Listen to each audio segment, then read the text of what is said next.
So this past Saturday, the Rams played the Las Vegas Raiders, and we are going to be going over the studs and duds from that game in this video. Stay tuned. So we're in the middle of the week, and we are still talking about this Raiders-Rams game because there's a lot to talk about. Now, I've gone over my takeaways on the game, my instant reaction, and review of the game. Now I want to talk about specific individual players that played well. So that's what we're going to be doing in this video.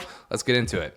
So the studs and the duds from the Rams preseason loss to the Raiders. So as you know, if you've been watching the channel this week, I was actually in Las Vegas, did very well gambling on the UFC fights as well as on the Rams game. I actually did some player props. That's neither here nor there though. And then also gambling, but that's just to get you guys to know me a little bit more if you're interested. But I know you guys are probably more interested in the Rams Raiders game and the analysis of it. So that's what we'll do. So the studs and duds from the Rams preseason loss to the Raiders. Now this is something that I also like to say. All of the Rams preseason games have to be taken with a grain of salt, more than most teams because of the way they treat these games. They don't play their top starters, which means Aaron Donald, Matthew Stafford, Cooper Kupp. Cooper Kupp couldn't even if he wanted to. He's a little bit injured right now. Tyler Higbee, Rob Havenstein, and even Puka Nacua and also our linebacker Byron Young were not playing. We're not really playing at our top level that we could be. Saturday night brought another preseason loss to the Rams, once again falling to 34-14. This time against the Raiders. Jake Hummel and John Johnson were two bright spots on defense, while Stetson Bennett had a tougher night than he did last week. So we're going to be talking about who played well, who didn't, in an individual aspect. The first stud is going to be John Johnson III. Now, Johnson got the start next to Russ Yeast. Obviously, we have to kind of integrate him into our team. He has played for the Rams, obviously, to start his career, but he needs to integrate back into this team that probably he hasn't played with a lot of these players just because we look so different at this point. But he picked up 3 quick tackles, including a play where he came downhill aggressively and made a stop on tight end Michael Mayer. Overall, he had 4 tackles in the game despite playing limited snaps. So with what he played very well. The Rams are thrilled to have him back in the building and on the field. I'd love to see him be a captain this year, and it looks like he hasn't missed a beat since being here in 2020. John Johnson is a player that had the play calling, duties on defense, and then he was also a captain when he left. So I hope that happens. But John Johnson played very well with his limited snaps. I expect him to do well going into the season. Amazing addition for the Rams. Now the next stud gonna be Ronnie Rivers. Now Ronnie Rivers is most likely gonna make that Rams final roster spot. He had a great game 1, and he also had a great game in game 2. He showed that last week against the Chargers, and then he played again this week. He's not a big running back, but he runs hard and is elusive open field. He had a very nice run for 6 yards where he had 6 defenders on him. It was great. He did a nice job of making defenders miss with his agility in the hole. He picked up 19 yards on his first 3 carries alone, including a nice run on a cutback to the right side, finishing with 42 yards on just 9 carries, averaging over 4 yards a carry. I'll take it. We'll take it. Another stud going to be Trey Tomlinson. I'm really hoping that he is going to be starting. He has been playing absolutely amazing. As soon as we drafted him, I knew this was going to be a person who could contribute early, and we need a lot of guys to contribute and be big contributors from the draft. And it's seeming like we have those within Byron Young, Trey Tomlinson, as well as Puka Nacua. So definitely could see a lot of contributions from the rookies this year. Tomlinson played with a lot of energy and confidence, which is needed by a cornerback in the NFL. He stood out in the preseason opener last week and did so again on Saturday night, recording 2 tackles and a pass defended on a deep shot down the left side. We'll watch that in just 1 second. There's no question he's making the team, and he could end up playing a lot of meaningful snaps. I say he'll be a starter. Let's watch this play. Absolutely amazing play here. Boom. Perfect pass deflection. Can't draw it up any better than that. Just love Trey Tomlinson. I'm hoping that he gets a start, and he's not a very big cornerback. However, he has been playing lights out this preseason, so good. Stud, I believe this is the final stud. We have Jake Hummel.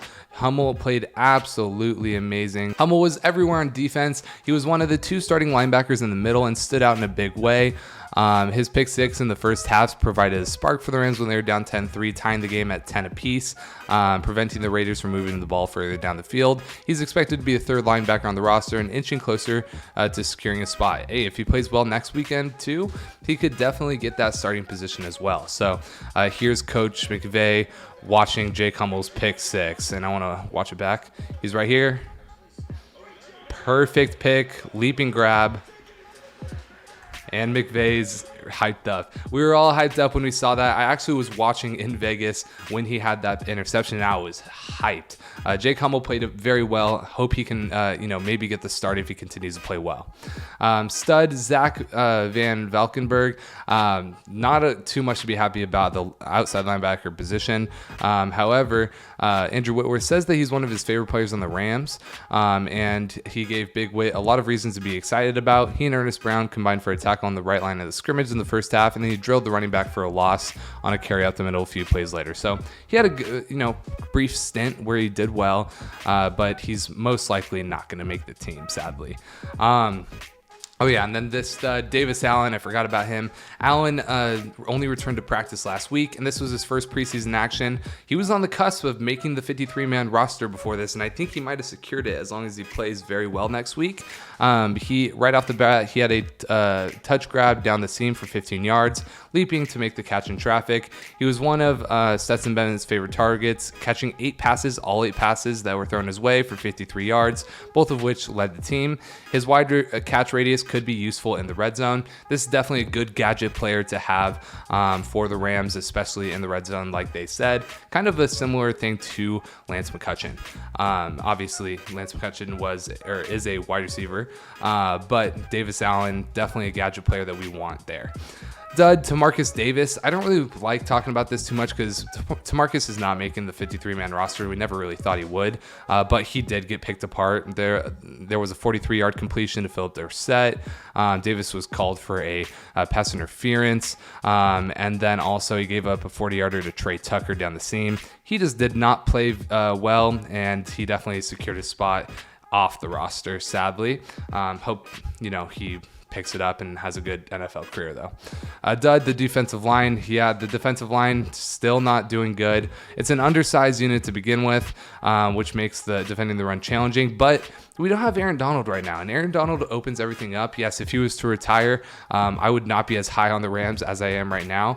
Obviously, that makes a lot of sense, but seriously, he's going to open up everything for the outside linebackers, rushing-wise, and make everyone around him on the defensive line better because he garners so much attention. So they allowed 98 yards on rushing on 25 carries, 29 of those coming on the opening drive when many of the starters were in. Let's hope that improves. Duds, Stetson Bennett. After a solid showing in the opener last week, he took a bit of a step back. He threw an ugly pick six and could have had one or two more on a miscommunication between him and Tyler Johnson. He wasn't sharp at all. He made a couple of dangerous throws, like I said. It happens to new quarterbacks. I'm happy it's happening in the preseason. I still think he should be the number 2 QB, but we'll see what happens next week with him and Brett Ripien. So that's pretty much going to be it for the analysis on the studs and duds of the Rams versus Raiders week 2 of the preseason. What did you guys think about this? I'm interested to hear your takes in the comments section below. But other than that, make sure you guys leave a like and subscribe, and I will see you guys in the next video.